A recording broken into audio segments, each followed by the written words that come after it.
말씀 주십시오. 박근혜 대통령 탄핵을 윤석열 대통령이 한 건 아닙니다. 집회를 하다 보면 의원님 아시다시피 이야기가 좀 감정적이고 격한 그런 이야기가 나올 수 있다고 생각합니다. 그때는 제가 윤석열 대통령에 대해서 상당히 비판을 많이 했고요. 그 뒤로 윤석열 대통령이 조국 당시 수석에 대해서도 자, 문제가 있는 다음 것을 질문 바로 찾아내야 드리겠습니다. 이래서 아까 잠깐 생각했겠습니다. 답변을 하셨는데 예, 안산시 병 국회의원 박예철입니다. 극우 유튜브 출신 후보자를 대상으로 인사청문회를 한다는 게 국회를 조롱하고 무시하는 윤석열 정부에 대해 개탄스럽다는 입장을 먼저 밝힙니다. 김문수 후보자의 지난 10년여간의 활동을 한번 살펴봤습니다. 친재벌 반노조주의자, 내로남불 이중인격자, 극우 막말 유튜버, 확정 편향적 이념주의자, 친일 매국주의자로 평가되고 있고 대한민국의 고용과 노동을 책임지는 자리에 세우려는 윤석열 대통령의 국정 철학에 정말 많은 국민들이 경악을 금치 못하고 있습니다.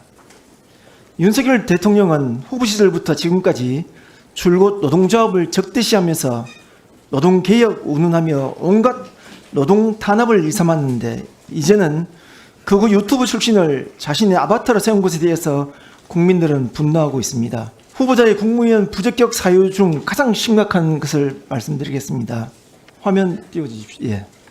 후보자는 박근혜 대통령 탄핵을 지금도 부인하시는지라는 저의 서면 질의에 다음과 같이 답변을 했습니다. 맞습니까? 맞습니다. 후보자는 박근혜 전 대통령에 대한 헌법재판소 탄핵 결정이 있기 훨씬 전부터 최근까지 검찰 기소부터 탄핵 결정까지 모두를 인정할 수 없다고 계속 주장해 왔습니다. 동영상 잠깐 보겠습니다. 대한민국 국회의원 중에서 박근혜 대통령보다 더 깨끗한 사람은 없습니다. 대한민국 헌법재판소가 우리 대통령 이름도 안 받았는데 무슨 근거로 파면하는지 저는 정말 알 수가 없고 이해가 안 갑니다. 이런 식으로 파면을 하면은 저 국회의원 전부 다 파면해야 된다고 생각합니다. 이런 식으로 대통령을 파면하면 대한민국 헌법재판관 8명도 벌써 파면당해야 된다고 생각합니다. 네, 헌법재판관 8인을 탄핵해야 한다. 그 이후에도 대한민국 헌법재판소의 탄핵 결정을 비판하거나 인정하지 않는 은행은 수도 없이 많이 있습니다. 지난 2022년 10월 4일 경사노위위원장 취임식 당시에 탄핵에 반대한다. 나보다 더 깨끗한 사람이다. 그리고 올해 2월 4일입니다. SNS에 올린 내용입니다. 죄 없이 탄핵당하고 이런 글을 올렸습니다. 질문 드리겠습니다. 불과 1, 2년 전까지만 해도 탄핵 반대 입장을 밝혔는데 갑자기 헌재 결정을 인정하게 된 계기가 있습니까? 결정은 결정대로 인정 안 할 수가 없는 거죠. 그러나 이 박근혜 대통령 탄핵은 잘못됐기 때문에 역사적으로 다시 재평가될 것으로 보고 있습니다. 그럼 또 질문 드리겠습니다. 집회에서 빨간 윤석열이 죄 없는 박근혜 대통령을 잡아넣었다고 집회에서 발언했습니다.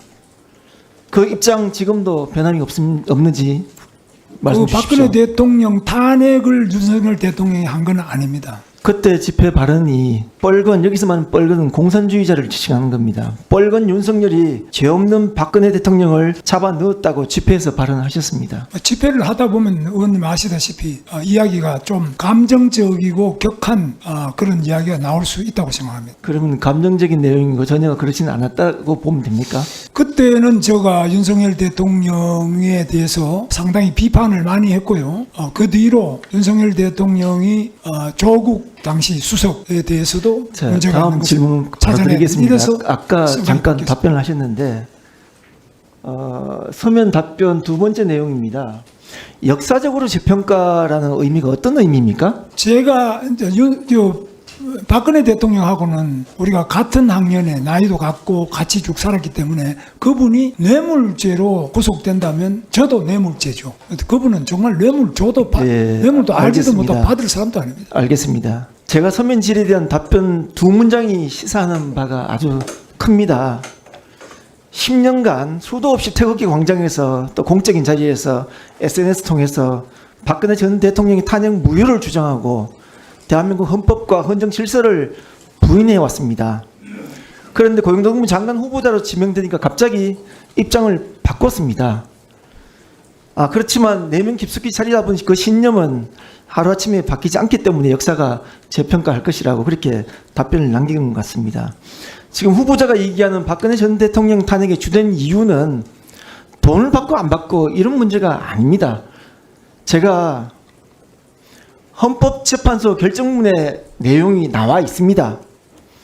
비선 조직의 국정농단과 대통령의 직권 남용, 정경유착과 같은 정치적 폐습을 청산 등의 이유로 헌법과 법률상에 절대 용납할 수 없는 중대한 범죄 행위이기 때문에 탄핵의 주된 이유가 됐습니다. 그거 아시죠? 뭐 그 점에 대해서는 동의할 수 없습니다. 지금 헌법재판소 결정문에 나와 있는 내용을 동의할 수 없습니까? 헌법재판소 결정문을 다 동의 못한다는 게 아니고 그 방금 의원님께서 말씀하신 부분은 저는 생각이 다릅니다. 그러면 헌법재판소에 나와 있던 여기서 지적했던 여기서 문제가 됐던 이 내용은 후보님이 봤을 때는 동의할 수 없다는 거죠. 헌법 질서를 후보님은 동의하지 헌법 질서를 박근혜 대통령이 헌법 질서를 뭘 어떻게 파괴했다고?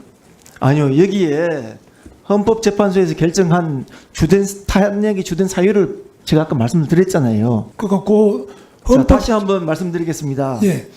비선 조직의 국정농단과 대통령 직권 남용, 정경유착과 같은 정치적 폐석 청산을 위한 이 탄핵의 주된 사유였습니다. 박근혜 대통령이 뭐 정경유착을 했다 이렇게 저는 보지 않습니다. 헌법재판소 결정문이 나와 있는 문구인데도 그렇습니까? 재판소 결정문에 나와 있어도 그 부분이 만약 그렇다면은 사면 복권 과정이 그렇게 이루어질 수 없을 겁니다. 저는 그때 헌법재판소의 결정이 문제가 있었음에도 불구하고 제가 그 재판소 결정이기 때문에 인정한다고 말씀드렸고요. 그러나 거기에 대해서 제가 동의하고 그 하나하나 의원님 말씀하신 문구 하나하나를 동의한다고 말씀드릴 수는 없습니다.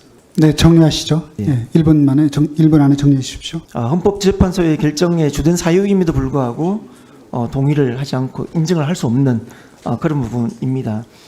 돈을 한 푼도 안 받았다. 그래서 죄가 없다.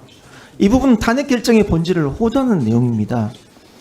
헌법재판관을 탄핵해야 한다면서 현장에서 그렇게 선동했던 분이 저는 화면이 내려갔군요.